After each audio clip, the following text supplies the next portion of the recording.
Hi, and welcome to Jam-Packed Business Made Easy. My name is Jam Anderson, and I'm the CEO of Jam AI. And today, we're practicing exactly what we teach.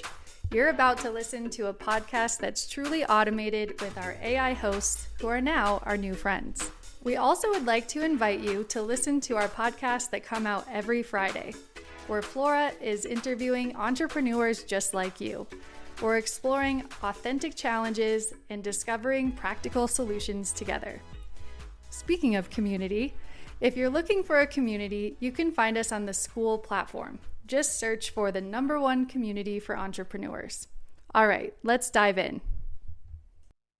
If you are a small business owner, especially, one who really lives and breathes sales and marketing, then I bet you know this feeling. It's that constant sort of low-grade anxiety. It whispers, okay, I'm using AI, yes. I'm generating drafts, I'm segmenting audiences, I'm even optimizing my ads with it. Right. Checking the boxes. Exactly. But then the real question hits, am I actually doing enough? Like, the effort I'm pouring into this tech actually matching the results? Or am I just, busy failing faster? Well, that specific feeling, that anxiety you mentioned, the fear of being left behind as technology just zooms ahead, it's absolutely validated by the data we looked at. Really? So it's not just in our heads? No, not at all. Our sources confirm that actually many professionals, many entrepreneurs, feel profoundly unprepared for a future that's fully AI-enabled. And that includes people who are using it regularly. Wow. Yeah, the pressure to adopt is huge, right? But then there's this lack of a clear way to measure success. It's leading to some serious burnout and, frankly, a lot of confusion. Absolutely. I see it all the time. Yeah. So the critical move right now, it feels like, is shifting away from that passive anxiety, just, checking the I use AI box and moving towards active, really confident decision-making. Taking control. Yes. And that's why we're here. We want to help you skip the line, basically. Yeah. Today, our mission is to cut through that overwhelm. We're going to give you a detailed, structured audit. Think of it as a shortcut to understanding how to integrate AI responsibly, productively, ethically. So you can make those confident business decisions. Exactly. So you can get that jam-packed, business-made-easy feeling we're always talking about. And this is really a deep dive, isn't it? It's about self-reflection, but also measurable impact. We've synthesized a pretty comprehensive self-assessment checklist. Okay. We adapted it from core frameworks, pulled from multiple credible sources. Yeah. Ethical bodies, educational institutions, focusing on future readiness, productivity experts. So solid sources. Very solid. And what we're doing is taking this sort of high-level, sometimes academic framework and applying it directly to your small business context. We're really focusing it on how you manage your sales and marketing workflows. Good. Practical application. Yeah, this isn't theoretical stuff. This is about measuring the actual tangible return on your AI investment. Okay, let's unpack this then. Starting with the strategic foundation. This is like the most critical step, but it's the one that often gets skipped when we're all just chasing speed, right? Yeah, the shiny object syndrome. Totally. So before you even think about hitting generate on a prompt, you have to nail the why. We're calling this purpose and understanding. Right. And the big foundational question you need to ask yourself is my AI use actually aligned with my measurable professional goals? That strategic alignment, it's the cornerstone. It really is. For responsible adoption. It has to be, more sophisticated than just saying, oh, I used AI to write 5 pieces of copy this week. Okay. That specific use. It needs to connect directly to clear, predefined sales goals or, marketing key performance indicators, KPIs. Can you give an example? Like, make it concrete. Sure. Let's say your professional goal is to increase the average lifetime value, the LTV, of a customer by, say, 20% over the next quarter. Okay, specific goal. Right. So how is the AI tool you're using? Maybe it's personalizing post-purchase follow-up sequences. How is that specific tool designed to contribute directly to that LTV increase? You need to be able to draw that line. Ah, okay. That's the difference, isn't it, between just doing tasks versus actually driving results? Exactly. Because if you can't draw that straight, undeniable line between the AI output and the business KPI, well then, frankly, the AI use might just be a distraction. It could be. It might just be masking busy work as efficiency. You feel productive, but are you moving the needle? Right. Okay, that makes sense. And that leads directly into the second crucial part of this strategy piece. Do you truly understand the AI tools you are using? I mean, including their capabilities, yes, but critically, their limitations. The limitations. Yeah, that's often overlooked. It really is. Yeah. We often see small business owners get, seduced by these amazing first drafts AI can spit out, but they forget that AI literacy, real literacy, is the ability to actively and effectively use these tools. And a huge part of that is recognizing when they're likely to fail you or give you bad information. Okay, let's define AI literacy then, specifically for a small business owner in sales and marketing. Because it's got to be more than just typing a good prompt, right? What does that actually mean in practice? Great question. In practice, it means understanding maybe the model structure a bit. For sales, it definitely means understanding the model's data cutoff date. Ah, okay. Why is that so important? Well, imagine you're using it to analyze a competitor's recent Q4 earnings report, right? Right. But the model you're using was trained 2 years ago. That analysis is completely worthless and potentially dangerous if you make decisions based on it. Right. Outdated info. Exactly. And for marketing, it means understanding how to use prompt engineering not just to, generate text, but to actively enforce your brand's specific tone of voice. Okay. Or maybe it's unique slang or even specialized industry jargon you use. That is true AI literacy. Using the tool to enforce your rules, your brand identity, not just accepting the model's generic default settings. I think one of the biggest limitations SBOs forget or maybe don't realize is the homogenization risk. Explain that. Well, AI models, they're trained on average data, right? So their default output is inherently average, generic. Makes sense. So if you just use it to replace your creative vision without that refinement piece you mentioned, you risk sounding exactly like your competitor down the street who also just used the default settings. That's a fantastic point. And it ties perfectly into the third point under the strategy section. Did I use AI to enhance creativity, learning, or productivity in a meaningful way? Yeah. Yes, enhance. We really have to emphasize that the goal, especially in creative roles like sales and marketing, should always be enhancement, not simple replacement. So it's a partner, not an employee you just delegate everything to. Precisely. If the AI is just writing all the copy, full stop, you're probably losing your competitive edge, your unique voice. But if the AI is handling, say, the first 80% of the research and drafting, freeing you up to spend your focus 20% on injecting that profound human insight, that specific market nuance only you have, that is meaningful enhancement. That distinction feels absolutely key for maintaining brand identity. You shouldn't be letting the AI dictate the creative vision. No. It should be making your original unique vision faster to execute, maybe cleaner, maybe more impactful, but still your vision. Couldn't agree more. Okay, so moving from that strategic foundation, the next major area we need to assess is transparency and disclosure. Right. This is essential, both for your internal processes, like optimizing things, but also for maintaining that external client trust. Okay, for a small business owner, this might feel like, oh, great, more admin work. Right. Tracking things. It can feel that way initially. But you're saying it's actually a huge efficiency measurement tool in disguise. Yeah. The first question on the checklist here is, do I track which parts of my work involved AI assistance?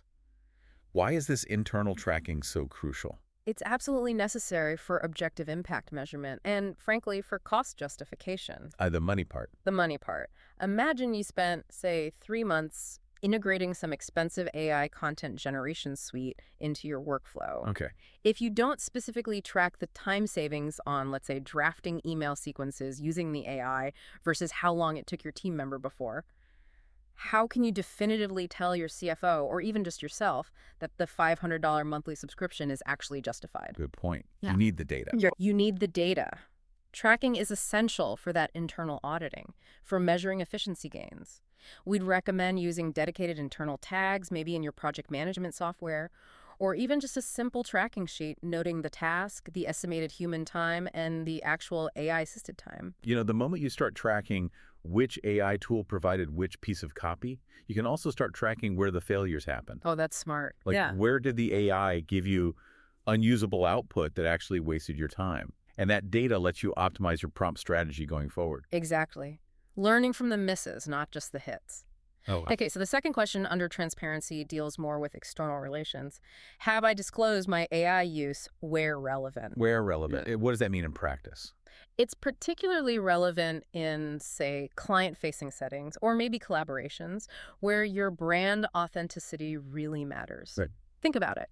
If a client hires you specifically for your unique creative genius, right, and then you turn around and automate 95% of it with AI, Well, disclosure becomes a matter of integrity, doesn't it? Yeah, that feels a bit deceptive otherwise. It can be perceived that way. Furthermore, if you're generating, say, hyper-personalized sales outreach using AI, and that personalization is based on client data, the recipient often needs to understand the level of automation involved, especially if it impacts how authentic or effortful that outreach feels.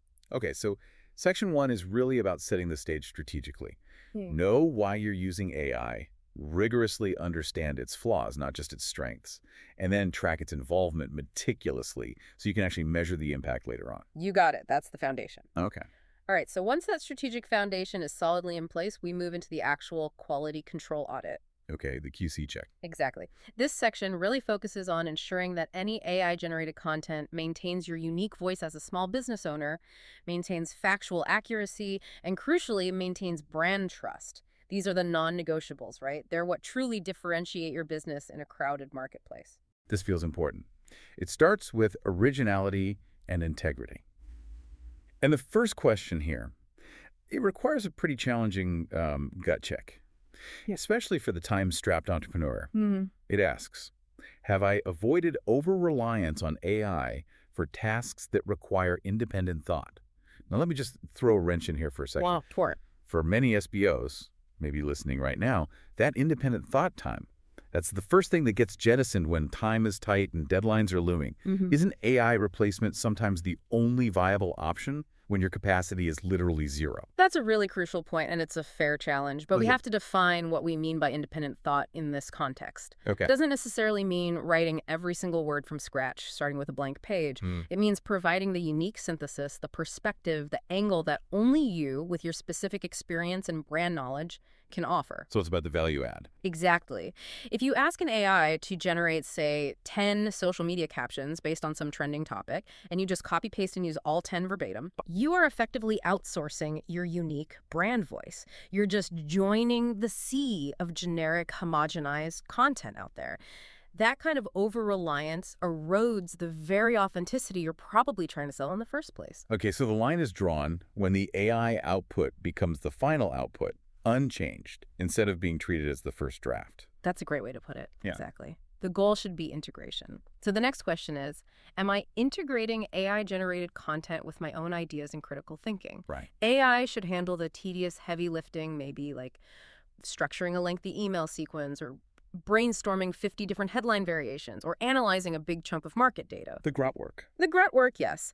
But the SBO must be the one to inject the human insight, the specific market nuance, the emotional connection, the specific case study anecdote that resonates only with their ideal client avatar. Yeah. That specialized knowledge, that's the competitive edge the AI simply cannot replicate. So, like, when the AI hands you 5 highly rational, maybe data-backed bullet points for a sales page, you, as the expert, need to decide which one of those points actually addresses your client's deepest, maybe even most irrational pain point. Yeah.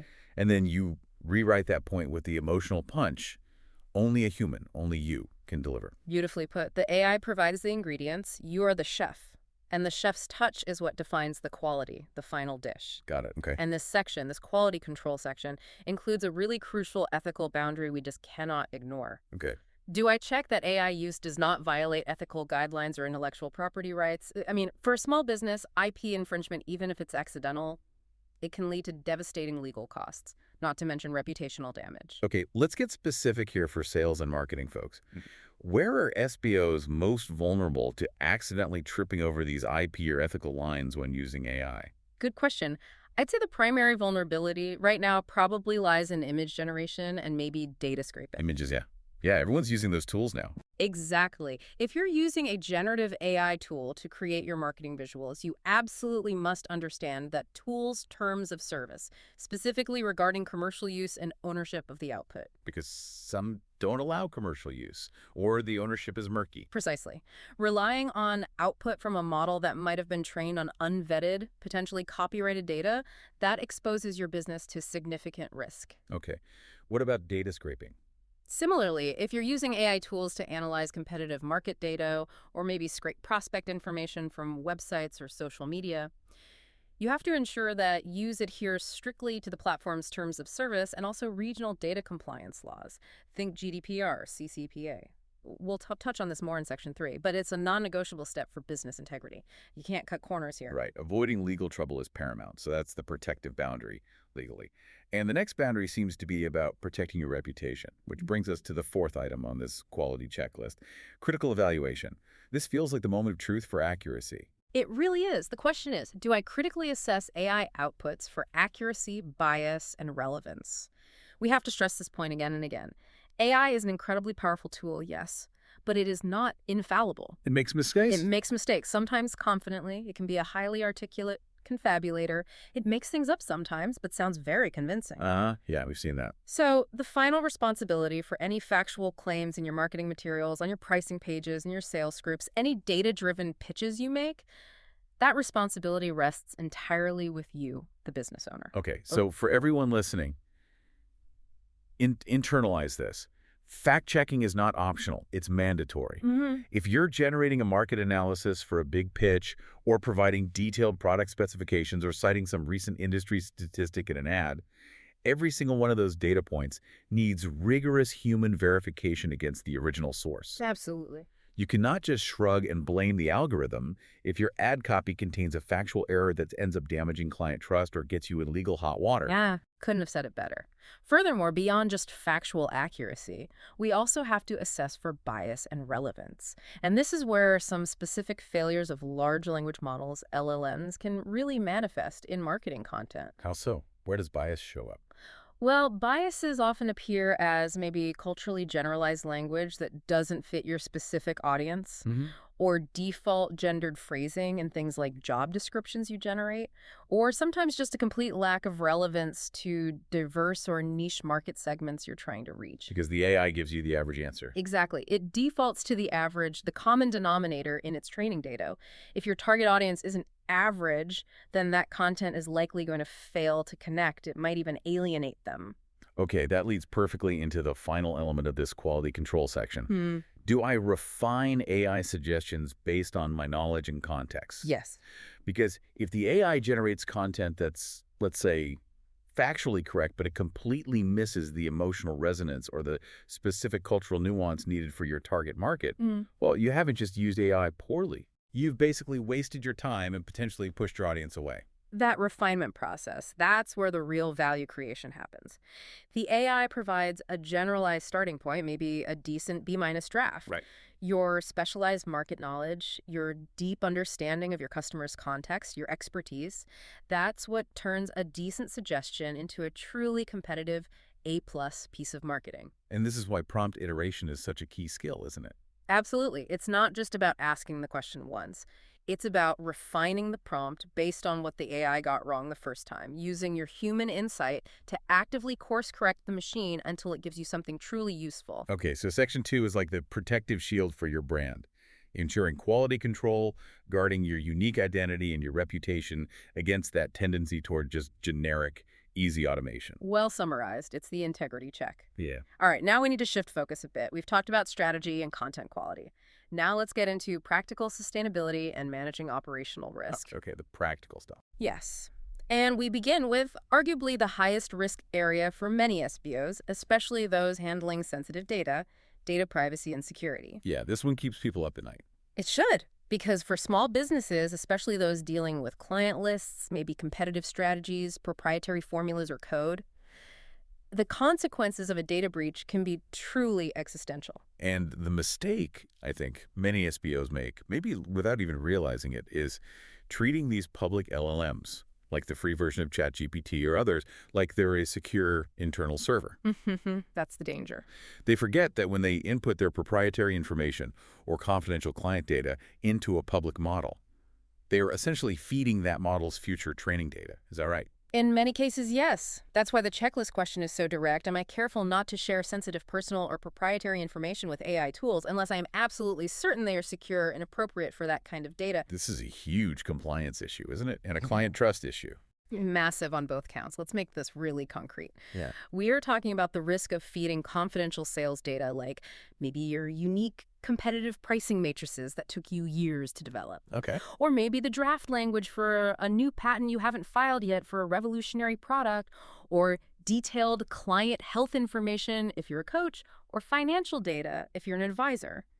Inputting any of that into unsecured public models like the free tiers of many generative tools, that's a major problem. It's potentially a violation of trust with your client and could even be a legal breach depending on the data and regulations. Absolutely. If you're a small financial advisor or a therapist or a coach handling highly sensitive personal information, putting that data into a general purpose AI is almost certainly a breach of professional ethics and potentially the law. So the actionable insight here, the takeaway for listeners is treat any prompt you enter into a public-facing AI tool as potentially non-confidential. That's the safest default assumption. Unless you have specifically paid for a guaranteed private instance or maybe an enterprise-level solution where the provider explicitly states that your data inputs are ring-fenced and not used for training their general models. Correct. And if you have any doubt whatsoever, use anonymized data. Sanitize it first. Remove all personally identifiable information or company secrets. Better safe than sorry. Much better. And this really requires understanding the foundational agreement you click accept on, which leads to the next point. Do I understand the privacy policies of the AI tools I use? The dreaded terms and conditions nobody reads. Exactly. Yeah. But you have to, at least the privacy parts. If the tool's policy clearly states it reserves the right to use your inputs to train its model, well, that's an immediate flashing red flag if you're planning on inputting trade secrets or sensitive client information. Okay. Understanding these policies is absolutely essential for regional compliance, GDPR in Europe, CCPA in California, other local laws, and fundamentally for maintaining that client trust, which is really the core currency of any small business. Okay, that covers the critical data privacy side. The next really critical area is ethical use. And you mentioned wanting to expand this beyond just the IP issues we discussed earlier. Yes. We need to ask the broader question. Is my use of AI ethical and compliant with relevant policies or societal norms? This means developing an awareness, a sensitivity to the evolving moral landscape around AI adoption, specifically within your industry niche or community. And for sales and marketing pros specifically, you wanted to focus on misrepresentation. Yes, because AI makes creating convincing fakes incredibly easy now. So the core ethical question here is, do I avoid using AI for dishonest purposes such as cheating or misrepresentation? Yeah. This has to be paramount. What are some specific red lines in sales or marketing that an SBO, maybe under pressure, might be tempted to cross using AI? Okay, some dangerous red lines would include things like generating deceptively realistic, positive AI customer reviews to artificially inflate your product's credibility. Oof, yeah, fake reviews. Or maybe creating deep fake video or voice testimonials supposedly from satisfied clients who don't actually exist. Wow, that's next level. It's possible now, or even just drafting misleading, statistically fabricated claims about your product's efficacy or results just to boost a conversion rate on a landing page. So the guiding principle has to be integrity. Absolutely. Integrity above all. Dishonest AI use, even if it seems subtle or deniable, will almost certainly undermine your business's reputation in the long run. The public is getting smarter and more skeptical about synthetic content every day. It might offer a short-term gain, maybe a bump in leads, but it costs massive long-term trust. That is such a critical point. Your business integrity, your reputation, it's non-negotiable. Okay, and finally, in this section, we pivot to something that often gets ignored when we talk about productivity tools and frameworks: balance and well-being. The human element. Exactly. We want efficiency, yes, but not at the cost of complete exhaustion. The checklist asks, am I maintaining a healthy balance between AI assistance and my own effort? It's a paradox, isn't it? The paradox of productivity tools. Sometimes managing too many different AI tools, constantly tweaking prompts for each one, vetting all the outputs, dealing with software updates, it can actually become a major productivity drain itself. Yeah. It can lead to what we might call tool management exhaustion. The goal has to be genuine efficiency that actually frees up your time and mental energy, not added complexity that just traps it in a new way. I recently talked to a founder, actually, who had implemented like 5 different AI tools. She had one for research, one for social media scheduling, another for email personalization, one for image generation, and I think a 5th one for meeting transcription. Yeah, that's a lot to juggle. Right. And she realized she was spending nearly 3 hours a week just transferring data between these tools, managing logins, and trying to keep track of 5 different subscription models and billing cycles. Oh my goodness. Her output probably increased a bit, yeah, but her stress level absolutely quadrupled. She felt more chained to the tech than freed by it. That is a perfect illustration of the point. And the sources we reviewed specifically mention that good self-assessment tools must include reflection on how AI use relates to things like stress and anxiety. Okay. So we have to ask ourselves, do I reflect regularly on how AI use affects my productivity, my learning, and my overall well-being? If adopting all these tools has maybe increased your sales output slightly, but it's left you feeling stressed out, anxious, maybe less connected to the core value of your work, like the human interaction part, Yeah. then that's probably not a sustainable model for you as a small business owner in the long run. Sustainable pace is just so critical, isn't it? And AI should ideally free up your time and brain power for those high-value activities, like genuine customer relationship building, strategic thinking, innovation. Yes. Not create some new high-speed, anxiety-inducing workflow where you're constantly just babysitting and verifying an algorithm's output. Exactly right. Balance is key. Okay, so we've covered a lot of ground. Strategy, quality control, risk management.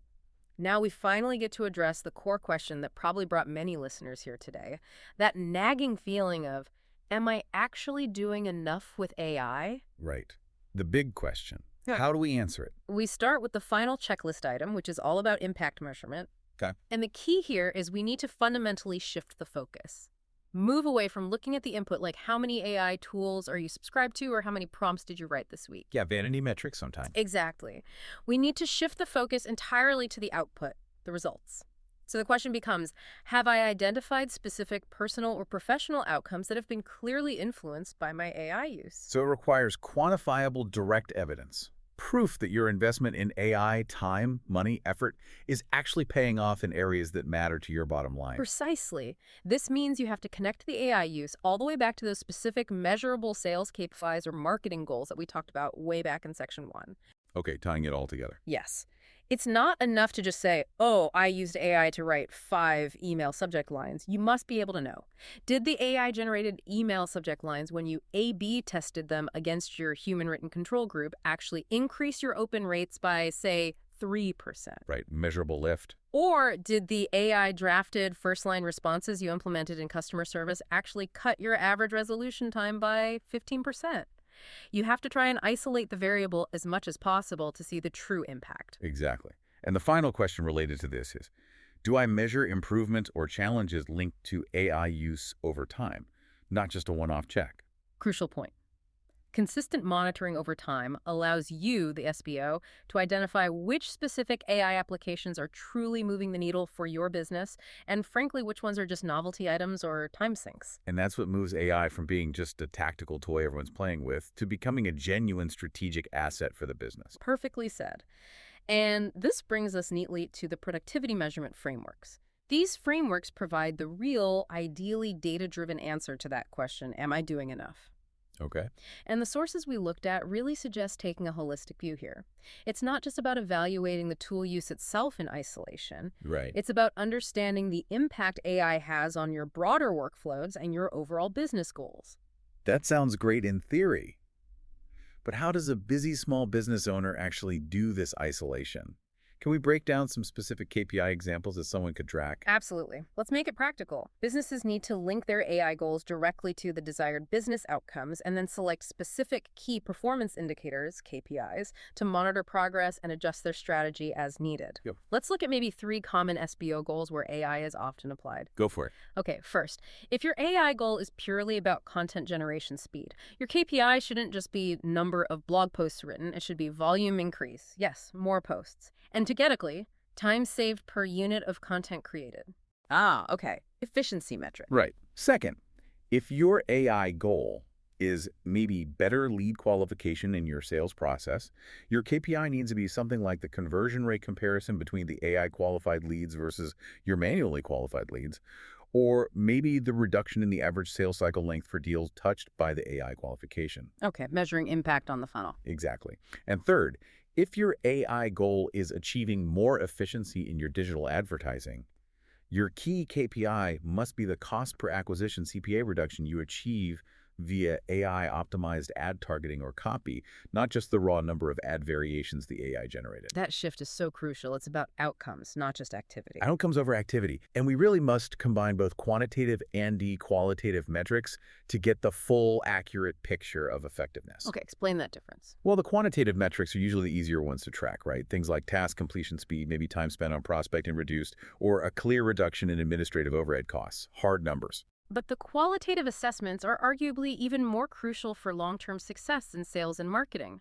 This includes measuring things like user satisfaction with the AI-generated content or the AI-assisted service interaction. How people feel about it. Exactly. Or tracking the quality of customer engagement metrics. Are comments more positive? Is sentiment improving? This provides the necessary balance. Can you give an example of where that balance is critical? Sure. Let's say AI speeds up your customer service email responses by 50%. That looks like a huge quantitative success, right? Amazing. But if it simultaneously decreases customer satisfaction scores, lowers positive sentiment online, and reduces referral rates by 10% because the responses suddenly feel robotic and impersonal, then you've actually failed the overall business goal, even though you technically checked the AI efficiency box. The qualitative failure outweighs the quantitative gain. Wow. That synthesis efficiency matched by maintained or even improved human connection and satisfaction, that is the true metric of success. That's the sweet spot. Okay, so for those listening who are maybe feeling a bit overwhelmed now, trying to figure out where their gaps might be in all this, are there tools that can help? Yes, thankfully there are. Excellent tools for self-assessment are becoming more available. Like what? Well, there are now specific AI-powered self-assessment generators emerging, and also more traditional but well-designed competency surveys specifically focused on AI skills for professionals and business owners. And what do these tools actually measure? They don't just ask if you use ChatGPT, I assume? No, they go much deeper. Good ones ask thoughtful questions designed to measure not just your usage frequency, but also your specific skills in areas like, say, prompt engineering for different market segments, or your ability to critically evaluate outputs. And crucially, some also touch on your emotional well-being related to AI adoption stress levels, confidence, etc. And do these tools offer feedback? The best ones often provide personalized feedback and actionable tips, which can be incredibly valuable for an SBO trying to figure out where to focus. How so? Well, the assessment might reveal, for example, that while you score really high on using AI to generate first drafts quickly, you score quite low on the critical evaluation and refinement skills needed to enforce your unique brand tone. Oh, okay. It pinpoints the weakness. Exactly. That pinpoints a clear, actionable plan. Your next skill development focus shouldn't be on getting faster. It should be on mastering prompt engineering for emotional tone or for market specificity. So it helps move AI usage from just this vague, necessary task into a measurable, actionable competency development plan that directly addresses your specific business weaknesses and goals. That's the idea. Targeted improvement based on self-awareness. Wow, okay. This has been a really detailed deep dive, hasn't it? We've covered these 8 core pillars for responsibly assessing your AI use. To try and synthesize our findings, it seems like the responsible use of AI, especially for you as a small business owner, is really all about being thoughtfully critical. Intentional. Yes, intentional. Ensuring that the technology is always serving your business goals and never the other way around. The ultimate goal is to ensure responsible, productive, and ethical use of AI in everything you do professionally. And we've aimed to give you a detailed assessment tool today, something practical to help combat that paralyzing anxiety of, am I doing enough? But now, maybe take a step back and consider the broader implications. Okay. Given this industry-wide intense emphasis on AI literacy and continuous skill development, are you currently just adopting AI for a bit more speed? Doing the same old things, just slightly faster. Or are you genuinely viewing AI as a core competency, something that demands ongoing learning, specific, measurable skill development, all directly tied to your business growth and strategy? That distinction feels like the definitive factor in whether you are truly doing enough. I believe it is. So the final provocative question we want to leave you with is this. Before you sign up for or pay for the next shiny AI tool that promises the world, can you clearly articulate exactly how using that specific tool will solve a specific, measurable sales or marketing problem you currently have? A problem that directly impacts a KPI you've defined. Or are you maybe just checking off the box? ticking the AI usage box because you feel like everyone else is doing it and you don't want to be left behind? Your honest answer to that question really determines whether you are truly using AI to drive measurable business outcomes that actually matter. Outcomes that will genuinely help make your business jam-packed business made easy. Something to really think about. We'll see you next time for the next deep dive.